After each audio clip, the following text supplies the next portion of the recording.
But beyond that, I really want to go back to this art of saying no, because anytime you can say no to something, it enables you to give a stronger yes to something else.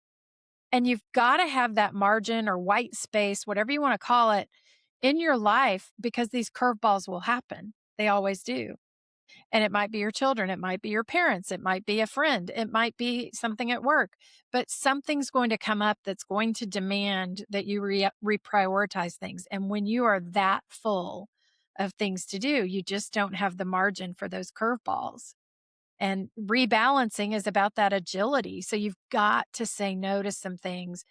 And I think we also, because we're ambitious and we do a lot, we think, well, I can do that.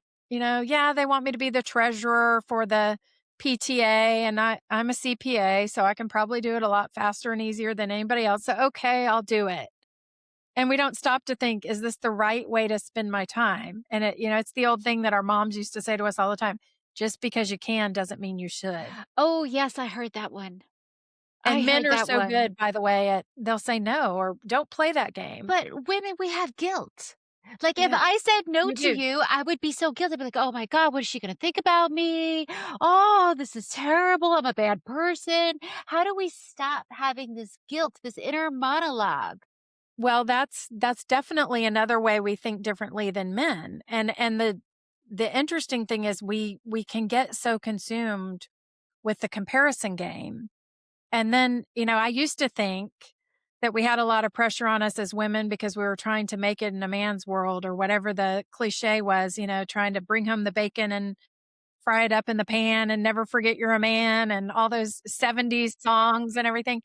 But now it's like social media. I've talked to women who have small children, and there are women in the preschool who will put their child's lunchbox fixins on Instagram because they're making them gourmet sandwiches and cutting vegetables into cute little Oh, shapes. come on. And I said to the woman who told me this, I said, "Well, what is?" She said, "My husband tries to help and he just doesn't know how." And I said, "Well, what does he say about this?" And she said, "Well, he says that's stupid and it doesn't matter." And I said, "Do you think maybe he might have a point? Because we have to choose to manage our entries. We have to choose whether we're going to play that game. Now, if you get joy from cutting your kids' vegetables and fruits into little shapes and making the most creative lunch, go to town, do it. That brings you joy. That's awesome.